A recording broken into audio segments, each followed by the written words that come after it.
everyone, my name is Lena and welcome to my channel. So today I'm going to have a shorter video for you guys, but it does sort of tie into what I think the comeback will be, mainly because I do think that the pre-sequel is leading into the title track for whatever this next comeback is, possibly the love chapter or something like that. Largely because it's on the alternate timeline and I think it ties in with all of those like first title tracks, Can't You See Me, Runaway.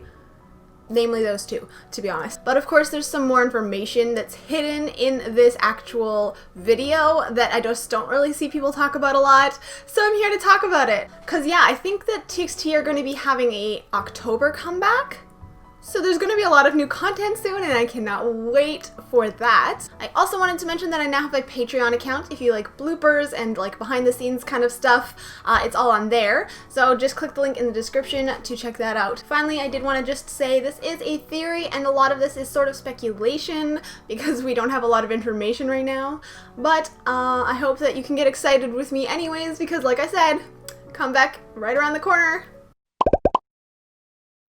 So the pre-sequel came out on June 14th of this year, and while I never ended up covering it, it was very requested because it's a little bit confusing. It starts off right after Can't You See Me, and then there's an interesting sound that plays, which I will talk about in a minute, and goes into a pretty hopeful kind of sounding track, in my opinion, while all of the boys look out at the sky.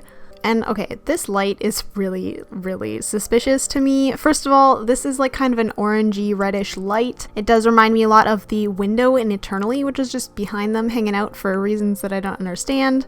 You can even see this light reflected in the clock in some of the close-up shots in Eternally, so I do think that the light is important. I just never really knew what to think about it, and I still don't quite, but I would be surprised if we don't get any answers this next comeback. But even though like this light seems hopeful, we have to remember that Pumgyu was surrounded by red light in the Can't You See Me music video, and it was when he tended to act irrationally or dangerously, especially towards Taehyun. So as with a lot of things that TXT release, it does seem to be pretty ambiguous at the moment, but I'm really excited to see what will happen. But I do have some theories on where it'll go. For whatever reason, the shots of it make me think that there's something in the sky, which, you know, probably aliens. But I'm not completely unfounded in saying aliens. Why? Because of that noise I mentioned right before the music starts playing. This is a whale noise. Literally a whale noise, and very specifically it is the sound of a humpback whale.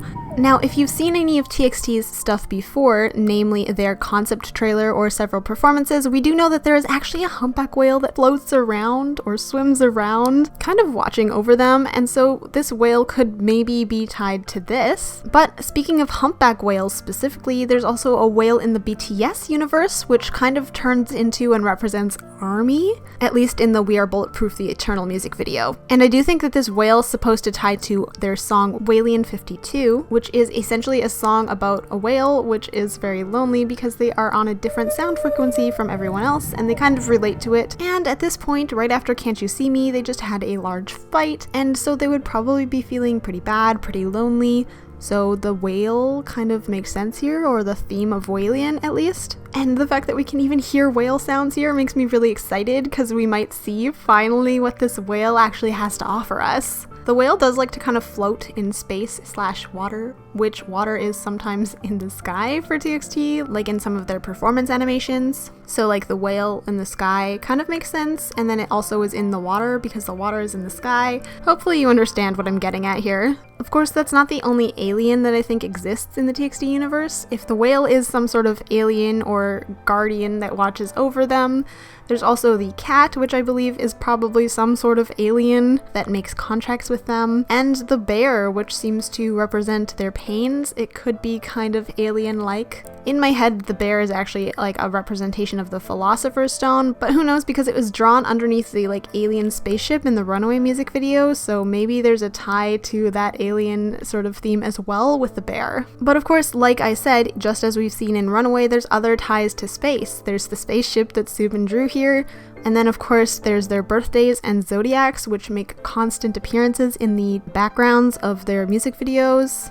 The sun and moon, which is in the magic circles, which does point to being more alchemical in nature, but a lot of alchemy is based on what they see around them, like the moon and the stars, along with the elements, of course. But my hope is that we'll come back to the zodiacs and why they're important. A lot of people have told me like zodiacs have special meanings, but when I look it up, I can't find like major consistencies between like what their personality traits are supposed to be based on the zodiac. If you have more information on that, let me know so that I can maybe look more into it on that front. There's probably something I'm missing. But yeah, it'll be really nice to know why their birthdays are so prominent and important, and I do think that we're getting there very slowly.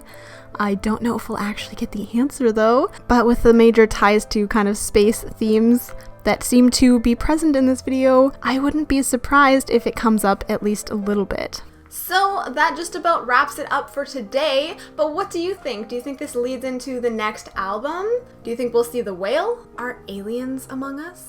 Also, what do you think the next album will be called? Leave your predictions in the description below because I'm really interested in hearing. We do have like the love chapter. There's a really popular theory going around right now that is like Fate, the love chapter Fate, and largely because of the string of fate. We've also seen this sort of same thing with G-Friend as well, with the yarn and stuff. So Strings of Fate makes a lot of sense, but what do you think? Do you think there's another title? I'm not 100% sold on this yet, only because I feel like Fate should be something more towards the end.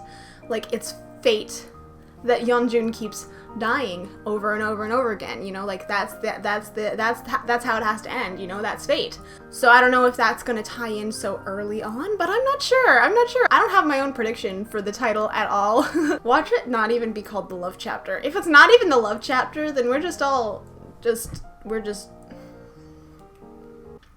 Anyways, I hope that you guys liked this video. If you did, make sure that you give it a thumbs up and hit subscribe and turn on the bell so that you're notified every single time that I post a video. All of my social media and my Patreon are linked down below. I stream on Twitch every Tuesday and Sunday, so you should come by those streams. I do dance streams, play some video games, you know, it's super chill. We get to chat. And a huge shout out to my patrons over on Patreon. Rally Car, Alacia S, and Lame Game Hero. Thank you guys so much for your support. You're amazing. And as it is, stay sunny everyone. Bye!